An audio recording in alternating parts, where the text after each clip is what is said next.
بسم اللہ الرحمن الرحیم، السلام علیکم۔ میں ہوں سیبی کاظمی، آپ دیکھ رہے ہیں فیس بک اور یوٹیوب۔ 26 نومبر کی صبح ہو چکی ہے اور تازہ ترین اپڈیٹس جو ہے وہ آپ کے سامنے رکھوں گے۔ رات بھر کیا ہوتا رہا، سونامی اسلام آباد پہنچ گیا، ڈی چوک کے ارد گرد پڑاؤ بھی لگنا شروع ہو گیا۔ بشرا بی بی کے بعد اب علیمہ خانم کی بھی انٹری ہوگی۔ کارکنوں کا جوش اور ولولہ عروج، ایک طرف پھول برسائے جا رہے تھے، دوسری طرف ٹیئر گیس بھی شروع ہوئی اور 26 نمبر چونگی پر واردات بھی ہوئی بڑی۔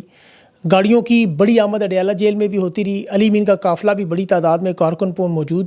سنگجانی جو انٹرچینج تھا وہاں تحریک انصاف نے قبضہ کر کے چھڑوا بھی لیا۔ ٹول پلازا میں وہاں کارکن بھی موجود۔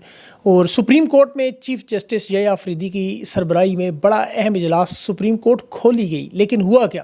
تفصیل سے ان تمام معاملات اگر میں آپ کے سامنے رکھوں تو علی مین گنڈا پور کا قافلہ اسلام آباد میں داخل ہوا۔ ڈی چوک کی طرف وہ گامزن تھے، لیکن عوام کی بڑی تعداد میں وہاں شاندار استقبال تھا، نعروں کی گونج تھی، پھولوں کی بارش تھی۔ 0 پوائنٹ کے اوپر پل پر بڑی تعداد میں لوگ کھڑے تھے، نیچے تا حد نگاہ گاڑیاں ہی گاڑیاں نظر آ رہی تھیں۔ ایسا جوش، ایسا جنون تحریک انصاف کی طرف سے ماضی میں کبھی نظر نہیں آیا۔ نعرے تکبیر بھی لگ رہے تھے، نعرہ رسالت بھی لگ رہے تھے، نعرہ حیدری بھی لگ رہے تھے۔ چونگی نمبر 26 پر عوام کا سمندر جو حقیقی معنوں میں کہا جائے کہ دفعہ 804 حقیقی معنوں میں نظر آ رہی تھی۔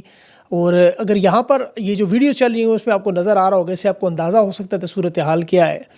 عوام نے کنٹینرز ہٹانے میں کامیاب ہوئے اور علی مین کی آمد سے پہلے بلوچستان کا قافلہ اسلام آباد میں داخل ہوا۔ یہ سالار خان کاکڑ اپنے قافلے کے ساتھ اسلام آباد میں پہلے سے موجود تھے۔ کارکنان کا بڑا جوش و خروش تھا اور اس کے ساتھ ساتھ سہیل آفریدی کا ایک بڑا اہم اعلان تھا کہ اسلام آباد ہم پہنچ چکے ہیں۔ ویڈیو آئی اور عمران خان کی رہائی کے بغیر اب ہم واپس کسی صورت میں نہیں جائیں گے۔ بشرا بی بی نے اس سے پہلے خطاب کیا تھا کہ مذاکرات ہوں گے ضرور، لیکن ڈی چوک میں ہوں گے اور عمران خان خود کریں گے۔ بشرا بی بی کنٹینر پر علی مین گنڈا پور کے ساتھ موجود تھی۔ وہاں ان سے پہلے G10 پر ان کے قافلے کو روکنے کی پوری کوشش کی گئی، اس میں یہ ناکام ہوئے۔ اسلام آباد میں 26 نمبر پر عمران خان کی دونوں بہنیں عظمیٰ خان اور علیمہ خان بھی پہنچ گئی۔ کارکنوں نے بڑے پرجوش تھے۔ وہاں پھر بڑی خطرناک قسم کی شیلنگ ہوئی اور علیمہ خان اور بشرا بی بی عظمیٰ خان دونوں رکاوٹیں عبور کرتے ہوئے تحریک انصاف کی ظاہر ہے طاقت ان کے ساتھ تھی، وہاں سے وہ پہنچی اسلام آباد کی طرف۔ اب یاد رکھیں کہ بشرا بی بی اور علیمہ خانم جو ہے دونوں غیر سیاسی خواتین ہیں، لیڈنگ رول پر فرنٹ میں اس وقت ہے۔ اسٹیبلشمنٹ اسی سے ڈر رہی ہے کیونکہ ان کا کوئی سیاسی مفاد نہیں، ان کا صرف ایک ہی ایجنڈا ہے، وہ ہے عمران خان کی رہائی۔ اور پوری پاکستان کی قوم جانتی ہے کہ باقی سیاسی معاملات ہوں، آپ کہہ سکتے ہیں کہ ہو سکتا ہے کوئی اپنی حکومت بچانے کی کوشش کرے، کوئی نشستیں بچانے کی کوشش کرے، کوئی سیاست بچائے، کوئی کھال بچائے، کوئی مال بچائے، کوئی آل بچائے، لیکن ان کے پاس صرف ایک ہی ایجنڈا ہے۔ یہ دو خواتین ایسی، ان کا کوئی مفاد نہیں، یہ صرف اور صرف ایک اپنے بھائی کی رہائی کے لیے اور دوسری اپنے شوہر کی رہائی کے لیے یہ مطالبہ ہے۔ اسی لیے عوام ان کے ساتھ ہے، آنکھیں بند کر کے اعتماد کرتے ہیں اور ان کے ہوتے ہوئے عوام کو اعتماد ہے کہ کوئی ایسا معاملہ 2 نمبری کی طرف نہیں جا سکتا۔ اسٹیبلشمنٹ بیک فٹ پر ہے، بے رحمانہ سیاست جو طاقت کا استعمال ابھی 26 نمبر چونگی پر آپ نے دیکھا، 20 سے زائد لوگوں کو ڈائریکٹ فائر مارے گئے، ویڈیوز فوٹیجز بھی آ گئیں، انٹرنیشنل میڈیا کے لوگوں کے رابطے بھی ہو رہے ہیں، ان کے انٹرویوز بھی وہ کرنے جا رہے ہیں۔ زاہد شنواری انصاف لیبر کا پشاور سٹی کا جنرل سیکرٹری ہے، اس کا ایک میسج انٹرنیشنل میڈیا گروپ میں بھی شیئر ہوا۔ اب ان تمام وارداتوں اور تمام مشکلات کے باوجود دیکھیں تحریک انصاف کو عوام نے سرخرو کر دیا۔ عوام نے یہاں تک کامیابی کا سفر جو تھا وہ کامیابی سے پورا کیا ہے۔ اب اگلا ہر ایک گھنٹہ انتہائی ہے اور ڈی چوک کا جو مرحلہ ہے وہ شروع ہوگا یہاں سے، اور یہ مرحلہ دیکھیں بڑا اہم مرحلہ ہونے جا رہا ہے۔ صرف ایک ہی راستہ ہے، وہ جاتا ہے صرف اور صرف اڈیالہ جیل کی دروازے کی طرف۔ بس یہاں خدا نہ خواستہ کوئی کمزوری دکھائے گی تو پھر ایسا بدترین کریک ڈاؤن ہوگا، تشدد ہوگا جو 77 سال میں آپ نے نہیں دیکھا۔ اور پھر دیکھیں پنجاب میں جس طرح خیبر پختونخوا کے لوگوں کے ساتھ، پشتونوں کے ساتھ ہوتا رہا، یہاں پنجاب میں اس سے بھی برا سلوک کیا جائے گا۔ تحریک انصاف کی بہت بڑی طاقت ہے۔ آپ دیکھیں پچھلے 3 دنوں میں جو اپنے نوجوان جو 30,000 25,000 کی فگر بھی آتی ہے اسلام آباد میں موجود ہیں، وہ منتظر ہیں کہ پارٹی کب نکلنے کا انہیں اشارہ کرے۔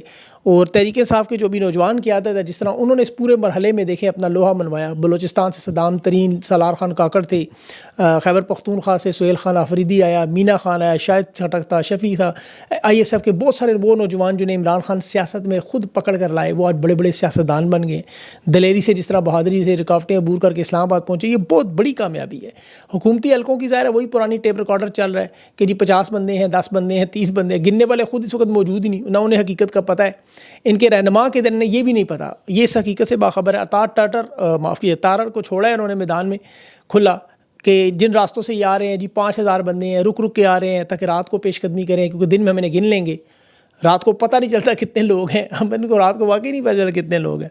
بہرحال وہی پرانی دھمکیاں، محسن نقوی ہیلی کاپٹر پر چڑھ کر وہاں تحریک انصاف کے قافلوں کے رات کو جائزے لیتا رہا، ابھی عوام نیچے سے ڈونر برساتی رہی اس پر۔ حفاظتی انتظامات پہ جس طرح دیکھیں سے پنجاب کے ایک ایک کونے کو، ملتان سے لے کر رحیم یار خان اور اٹک سے لے کر یہاں اسلام آباد تک تمام راستے بند کیے، ایسے لگ رہا تھا یہ لوگ ہڑتال کر رہے ہیں، یہ احتجاج کر رہے ہیں۔ اور وہی بیانات آئی جی کے 119 بندے ہمارے زخمی ہو گئے، ہمارے پولیس کے پاس اسلحہ موجود نہیں، پنجاب پولیس کے 22,000 اہلکار اسلام آباد میں موجود ہیں، کہتا ہے جی ہم نے صرف انہیں ڈنڈے دیے ہوئے، معاف کیجیے گا۔ ڈی چوک میں سندھ پولیس کی بڑی بھاری نفری موجود ہے وہاں، اور محسن نقوی ایک کانسٹیبل کے مرنے کی اطلاع بھی دے رہے ہیں کہ اور کہتا ہے جنہوں نے احتجاج کی کال دی جو ذمہ دار ہیں انہیں ہم چھوڑیں گے نہیں، ایف آئی آر کتنی ایف آئی آریں اور کروائیں گے، 100 200 ایف آئی آریں، اتنے بدبخت ہیں۔ ابھی وادی تیرا میں آپ دیکھیں وہاں ہمارے سپاہی بارڈر پر شہید ہوئے، ان کی لاشیں میتیں یہ لوگ گدوں پر لے کر آتے رہے، کسی میڈیا کو نہیں بلایا کہ ان کی تصویر بناؤ، عوام کو دکھاؤ کہ ہم کے ساتھ کیا سلوک کر رہے ہیں اپنے شہیدوں کے ساتھ۔ لیکن تحریک انصاف کے احتجاج میں ان کا ایک بندہ، وہ پتہ نہیں اپنی آنسو گیس یا اپنی فائر سے مارا گیا، اس کا جنازہ پڑھنے کے لیے انہوں نے پورے پاکستان کے میڈیا پہ لائیو کوریج کر دی، تمام بڑے بڑے افسران کو بلا لیا اور سارا ٹوپی ڈرامہ۔ بندہ پوچھے کہ یہ کرنے کیا آئے تھے؟ تحریک انصاف کے لوگ تو پرامن انداز میں آ رہے ہیں، وہ تو اپنے ساتھ اپنا کفن لے کے آ رہے ہیں، کفن لانے والا تو کسی کو نہیں مارتا، وہ تو خود مرنے کے لیے آتا ہے۔ اور مرنے کے لیے کیوں آئے؟ کیونکہ انہیں پتہ ہے آگے ظالم کھڑا ہے، یزیدی ٹولہ۔ یہ محسن نقوی پریس کانفرنس کے میڈیا کے کیا کہہ رہا تھا کہ ہمارے پاس پلان تو کوئی نہیں ہے لیکن ہم انہیں روک کے دکھائیں گے۔ اب یہ وہی شخص تھا جو کہتا تھا بلوچستان کے حوالے سے ایک ایس ایچ او کی مار ہے، بعد میں بھی تحریک انصاف کے قافلوں میں آپ نے دیکھا وہ مظاہرین ایک ایس ایچ او کو ہی ساتھ لے گئے۔ محسن نقوی ساتھ ابھی جو بات کر رہا تھا کہ ہم رینجرز کو بلائیں گے اور اس کے پورے 5 منٹ میں فائرنگ کریں گے، اس کے بعد ایک بندہ بھی آ نہیں رہے گا، ہم صبر کر رہے ہیں، ہمارے صبر کو نہ آزمائیں۔ یہ 6 آدمی، اس کو یہ نہیں پتا کہ عوام بھی صبر کر رہی ہے، ورنہ جو ڈی چوک کی طرف آ رہے ہیں وہ کہیں اور بھی جا سکتے ہیں، تو ان لوگوں کو مت آزمائیں۔ انہیں اصل میں غرور کیا ہے، یہ انہوں نے اسپیشل لوگوں کا دستہ بنا کے سیکیورٹی کی لگائی ہوئی ہے، اور اس میں بڑے بڑے آپ کو پتہ نہیں لگتا ہے کہ تحریک انصاف کی ریلی کو روکنے کے لیے ان سے بڑا کچھ کروا لیں گے، یہ ان پر بڑا فخر کر رہا ہے کہ جی ہم انہیں فائرنگ کا حکم دیں گے، لیکن یہ نہیں پتا کہ فوج پاکستان ماضی میں کبھی بھی اپنے لوگوں پر فائرنگ کرنے سے انکار کر چکی ہے۔ لال مسجد کا واقعہ ہمارے سامنے ہے، اور پھر یہ جس طرح آزاد کشمیر کے شہری ہونے سے لوگوں کو ماننے سے انکار کر رہا تھا، یہ بھی بھول گیا کہ پاکستان کی فوج میں آزاد کشمیر ریجمنٹ موجود ہے پوری، اور بڑی اہم ریجمنٹ فورس ہے۔ اس کے علاوہ ایف سی میں باقی پولیس کے علاوہ فوج کے علاوہ جو ذیلی ادارے ہیں آزاد کشمیر میں، ان میں بھی بہت بڑی تعداد ہے، اور یہ ظالم شخص آزاد کشمیر کے لوگوں کو پاکستانی نہیں مانتا، انہیں دھمکیاں دے رہے طاقت کے استعمال کی، فائرنگ کرنے کی۔ یہ ایسے گھٹیا اور ظالم لوگ ہیں کہ ابھی پنجاب میں وہ غریب آدمی کی گاڑی جلائے گی، وہ آپ نے ویڈیو دیکھی ہوگی، وہ روتے ہوئے چیختے ہوئے کہہ رہا ہے کتنی مشکل سے میں نے گاڑی لی، بچے ہیں میرے، بددعائیں دے رہا تھا۔ وہ کہتا ہے میں تحریک انصاف کو غلط سمجھتا تھا، لیکن غلط تو یہ ہے پنجاب پولیس کے ظالموں کا جتھا، مریم نواز کی گلو بٹ، اور پھر مریم نواز کو اس نے جو بددعائیں آئیں دی، انشاءاللہ لگیں گی نہیں ضرور، کیونکہ آپ دیکھیں گے کفر کا نظام چل سکتا ہے ظلم کا نہیں، اور یہ ظلم کا نظام چلانے کی کوشش کر رہے ہیں۔ یہ کبھی مین سٹریم میڈیا پر یہ کبھی نہیں دکھائیں گے ایسی چیزیں، لیکن اب ان کے دانشور وہ سہیل وڑائچ صاحب، نجم سیٹھی صاحب خود کہہ رہے ہیں، میڈیا پہ بیٹھ کے خود کہہ رہے ہیں کہ طاقت کا اب یہ کھیل عمران خان کے ہاتھ میں ہے۔ جیل میں بیٹھا ہوا قیدی نمبر 804 اس پوزیشن میں ہے کہ وہ جو چاہے فیصلہ کرے، طاقت سازی عمران خان کے ہاتھ میں، یہ جو چاہیں گے اگلا لائے عمل وہی ہوگا۔ عمران خان کا تو 3 نکاتی ایجنڈا پہلے سے آیا ہوا ہے، احتجاج سے انقلاب تک کا بڑا سادہ سا معاملہ بن جائے گا، ورنہ خواجہ آصف کہہ رہا ہے، پہلی دفعہ چھایا 2 دن میں یہ بیان دینے، کہتا ہے حکومت کو پتہ ہے اسلام آباد کے گرد پہنچیں گے، ہمارے پاس پھر طاقت کے استعمال کے علاوہ کوئی راستہ نہیں، ہم طاقت استعمال کریں گے۔ طاقت استعمال آپ نے کی ہے، اور کتنی کریں گے؟ اب انٹرنیشنل میڈیا کے گروپ میں زلفی بخاری کی طرف سے وہ پورے میسیجز آ رہے ہیں سارے کہ کس طرح طاقت کا استعمال ہوتا ہے، کتنے تحریک انصاف کے لوگ اب تک انہوں نے زخمی کر دیے۔ ابھی بھی وہ 3 جو کارکنوں کو پہلے گولیاں لگیں، 20 وہ 26 نمبر چنگی پہ انہوں نے ویسے مارے، اب اسٹریٹ فائر مارے۔ اب اس میں پنجاب میں انہوں نے دفعہ 144 میں 28 نومبر تک توسیع کی تاکہ جلسے جلوس اور کوئی ریلیوں پر پابندی ہو۔ حماد اظہر صاحب کی ٹویٹ آئی کہ دوسرا راؤنڈ اب پنجاب میں جو شروع ہوگا، اب ہماری باری ہے، اللہ کرے ان کی کل باری شروع ہو جائے کل سے، وہ بھی اسلام آباد کی طرف نظر ہے ان کی بھی۔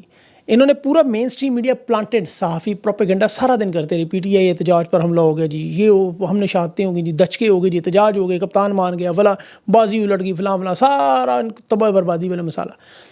اور جی عمران خان مذاکرات کرنے چاہتے ہیں، عمران خان نے تو پہلے دن سے مطالبات رکھے ہوئے ہیں، تحریک انصاف کے بھی وہی مطالبات ہیں، بشرا بی بی کے بھی وہی مطالبات ہیں، علیمہ خان کے بھی وہی مطالبات ہیں کہ عمران خان کی رہائی۔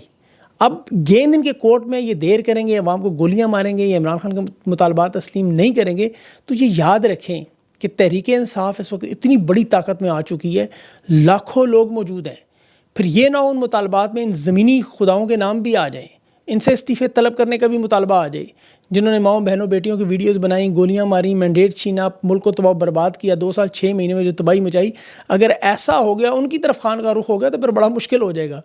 ان کے پاس وقت ہے کہ پروپیگنڈے کی بجائے اڈیالہ جا کے خان کے پیر پکڑ لیں، یقین کریں۔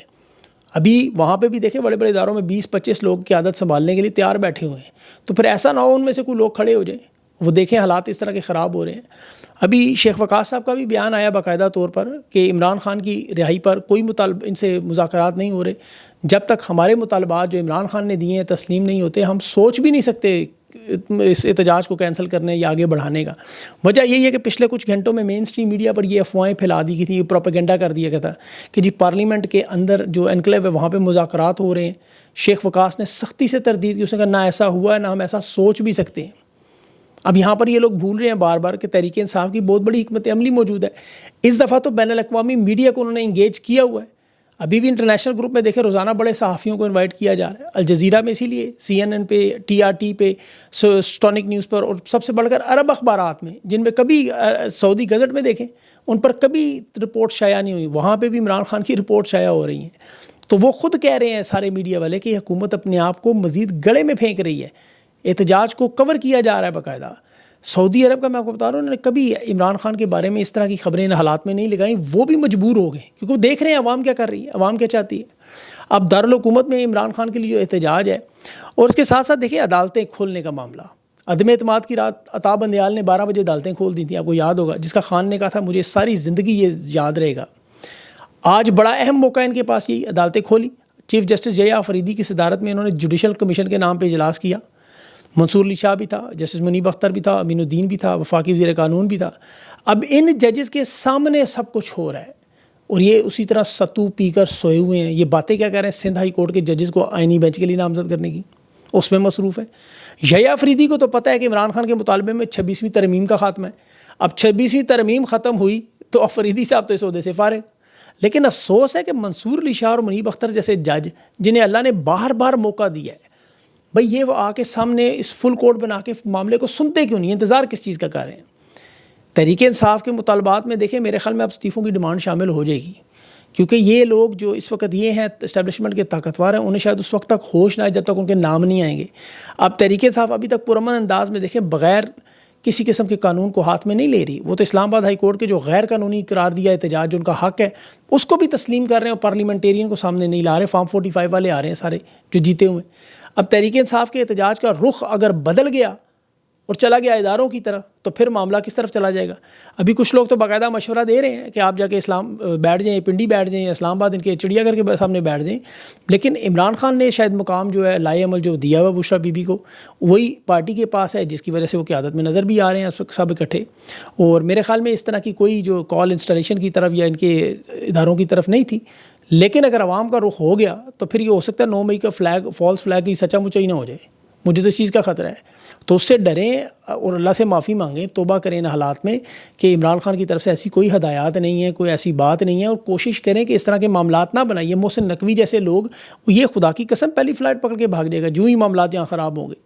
تو ان لوگوں کو چاہیے کہ اس وقت تحریک انصاف کے لوگوں پر مظالم نہ کریں، انہیں ڈی چوک جانے دیں، ان کا استقبال کریں، ان سے ملاقات کریں۔ اور یہاں ایک بڑی اہم چیز میں بھول رہا تھا، پنڈی کے لوگوں نے جو ہی انہیں پتہ چلا کہ پچھلے ویلاگ میں بات کی تھی اور لوگوں نے بھی بہت کہا، تو پنڈی کے لوگوں نے دیگیں چڑھا دی کہ یہ خیبر پختونخوا کے غیور آ رہے ہیں، گاڑیوں پہ فوراً سامان رکھ کے کھانے پینے کا پہنچانا شروع کر دیا، اور یہ بہت بڑی کمک ہے۔ دیکھیں دھرنے میں ماضی میں جو ہوتے تھے معاملات، وہ کوئی نہ کوئی اس کی ذمہ داری لیتا تھا، اب یہ ذمہ داری پنڈی کی عوام نے لے لی ہے، اور یہ لوگ اپنے اسلام آباد کے لوگوں کا خیال رکھیں گے۔ اور ابھی یاد رکھیں تحریک انصاف کے پاس 4 بڑی حکمت عملی موجود ہے، میں ابھی وہ پہلے نہیں کرنا چاہتا اس پہ بات، ہو سکتا ہے کل شام تک یہ معاملہ ہو، پھر آپ کے سامنے ساری تفصیل وہ بھی رکھ دوں گا، اور ان کے کچھ رہنماؤں کے انٹرویو بھی کوشش ہوگی۔ ابھی تو انٹرنیٹ انہوں نے جان بوجھ کے سلو کر دی ہے، اتنا سلو کر دیا ہے کہ وہ چلنا ہی بند ہو جائے، لوگوں کے پاس پیغام ہی نہ جائے۔ تو اس لیے اوورسیز پاکستانیوں سے یہ بھی درخواست ہے، عام طور پہ میں کرتا نہیں، کہ جتنے بھی لوگ اس کا کام کریں سب لوگوں کا کام شیئر کریں، اس کو آگے پھیلائیں لوگوں تک، تاکہ یہ پیغام جو ہے لوگوں تک پہنچے، وہ اپڈیٹوں کو۔ مین اسٹریم میڈیا کی تو تباہی چڑھی ہوئی ہے، آپ کو پتہ ہے، وہاں تو ساری انہوں نے اپنا پروپیگنڈا کیا ہوا ہے۔ تو اس لیے جو بھی لوگ اس وقت بول رہے ہیں، لکھ رہے ہیں، کسی بھی مرحلے میں کام کر رہے ہیں، ان سب لوگوں کو سپورٹ کریں۔ اپنا خیال رکھیں۔ اگلے ویلاگ تک کے لیے مجھے اجازت دیں۔ اللہ حافظ۔